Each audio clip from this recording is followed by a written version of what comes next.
Hello दोस्तों, welcome to my YouTube channel आर्ची नमोनिका। हमारी प्रीफिक्स की क्लास चल रही है जिसको हम लोग कंटिन्यू करते हैं। आई एन और आई एम प्रीफिक्स लेके जो हमारा वर्ड बनता है उसको हमें लर्न करना है। उसको कैसे लर्न करना है हम लोग आज की क्लास में देखेंगे। इसके साथ साथ एक वर्ड और भी सीखेंगे जिसकी ट्रिक मैं पहले ही बता चुकी हूँ मेरे चैनल आर्ची नमोनिका पे।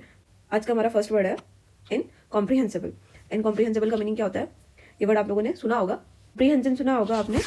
कॉम्प्रिहेंशन का मीनिंग पता होगा, जो कॉम्पिटेटिव एग्जाम की तैयारी कर रहे हैं उन्हें तो पता ही होगा, क्योंकि वो तो इसे रोज सॉल्व करते हैं, आंसर वगैरह करते हैं। क्या होता है कॉम्प्रिहेंशन का मीनिंग?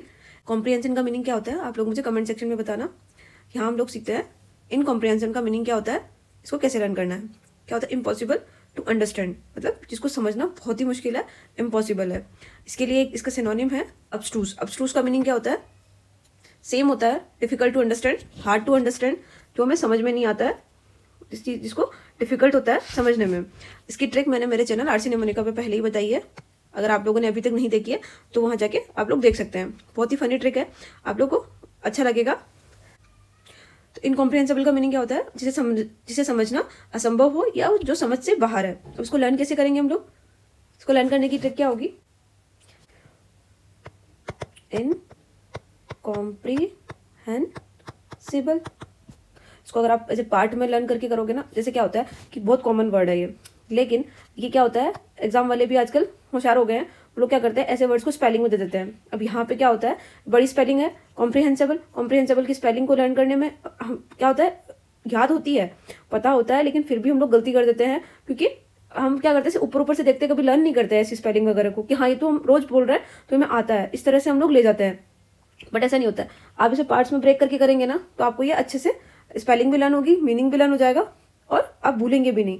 तो आपके कहाँ काम आ जाएगी? मीनिंग में काम आ जाएगी, मतलब वर्ड मीनिंग में, एंटोनिम सिनोनिम में हो जाएगा, स्पेलिंग में काम आ जाएगी। स्पेलिंग मतलब यहाँ पे स्पेलिंग करेक्ट स्पेलिंग का आता है। तो 4 जगह आपके 4 मार्क्स तो यहीं पे एक चीज से कवर हो सकते हैं अगर आप लोग सही से उस पर काम करें। तो हम लोग चलते हैं इसको लर्न कैसे करना है। हम लोग क्या करेंगे, इसको 2 पार्ट में ब्रेक करेंगे, इन और कॉम्प्रिहेंसिबल। कॉम्प्री और हेंसिबल आप ऐसे भी कर सकते हैं। और ये तो नॉर्मल वर्ड है तो इसकी कोई मैं अलग से ट्रिक नहीं बता रही हूँ, क्योंकि फिर क्या होता है ना कि ट्रिक हर चीज की अगर आप ट्रिक करोगे तो क्या होगा, वो सब पजल हो जाएगा, आप खुद ही परेशान हो जाओगे। कॉम्प्रिहेंशन हम सब लोग सुनते हैं, हमें नॉर्मल वर्ड है, ऐसे कोई बहुत बड़ा वर्ड नहीं है। वर्ड क्या होता है? कॉम्प्रिहेंशन। कॉम्प्रिहेंशन क्या होता है? पैसेज होता है जिसको हम लोग सॉल्व करते हैं, एग्जाम वगैरह में आता है। तो टेंशन हम लोग सब लोग सुनते हैं, और इसको हम लोग क्या बोलते हैं? अनसीन पैसेज भी बोलते हैं।